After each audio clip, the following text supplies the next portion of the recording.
Week 5 rankings are here in Class 5A.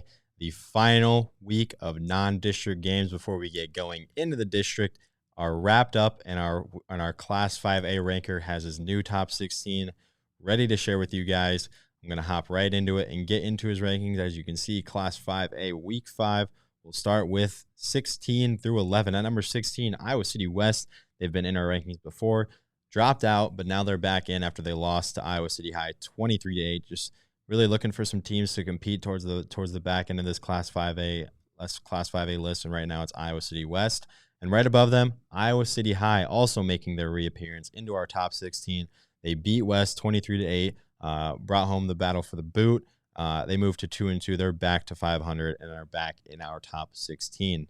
At number 14, Urbandale, they move up 2 spots after beating Dubuque Senior 30-12.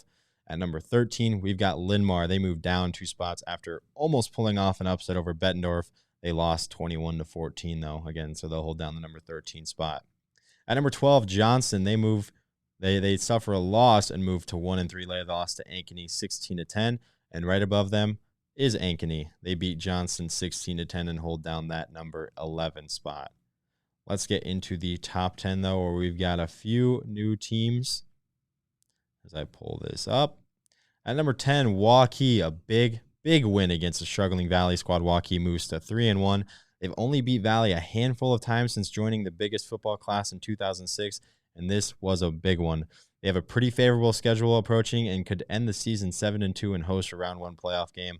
A lot of time to go before that, but again, a favorable schedule for Hawkeyes and the Warriors as they pick up a huge win in the final week of non-district play. At number 9, Hawkeyes Northwest. They move up 3 spots after they lose a tough one to number 2 Dowling Catholic, where they pretty much competed the entire game. They got a tune-up game before against Waterloo West before they play Valley in a game that could have major impacts on the playoff and the RPI. At number 8, holding down their spot is Cedar Falls. They bounce back with a solid win over against a good Iowa City Liberty squad. They get number 13 Linn-Mar next week in a game that could also have major effects on the RPI. Again, the RPI is set to come out. The determining factor for playoffs and seeding and all that. Just a big algorithm that spits out who's the best team and where the playoffs are going to shape up. So the RPI is going to come out, and all of a sudden point differential is going to become huge. And these non-district wins and losses and district wins and losses are just going to become massive towards the playoff rankings. But nevertheless, moving on at number 6 and at 2-2, Ankeny Centennial. They drop a really close game at number 1 Southeast Polk. They had competed the entire game, and they now had the second half meltdown against Ankeny.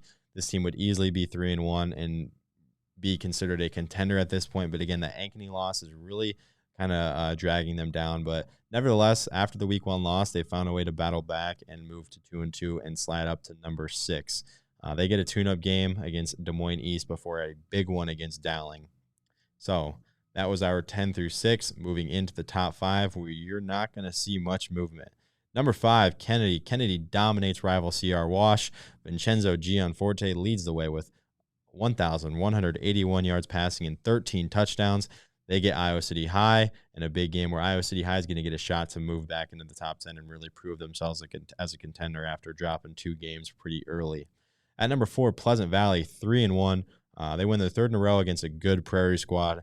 They're doing it their way by running the ball over 1,000 yards this season while only throwing it for 99. So again, that's a team that knows exactly what they want to do, and they don't care if you know what they're going to do. They're just going to run the ball, and it's been effective thus far, leading to a 3-1 start. Their only loss, Pleasant Valley, to Bettendorf at number 3. Bettendorf prevails in their first tight game of the season, 21-14 over Linn-Mar. They have 4 athletes over 150 rushing yards thus far this season, a balanced attack for Bettendorf as they hold down the number 3 spot yet again. At number 2 and number 1, again, nothing's changed so far in Class 5A between number 1 and number 2. Starting with number 2, Dowling. They win over Hawkeyes Northwest by a score of 31-17. Rashad Davis leads the team with 641 rushing yards and 11 touchdowns. And right above them, Southeast Polk, another win against a very good football team. They are now 4-0 with wins over number 6, number 7, and number 11. Connor Mobley is thrown for 816 yards, 12 touchdowns, and only 1 interception. So again, Southeast Polk, the target on their back. Dowling Catholic right behind them. That matchup in Week 8 is going to be here before you know it. The season's flying by. But nevertheless, that's all I got for Class 5A this week. A lot of movement towards the bottom. not a lot of movement towards the top. But nevertheless, leave a comment. Let me know what you think.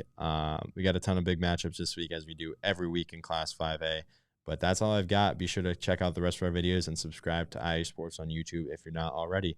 But I'll catch you guys next week.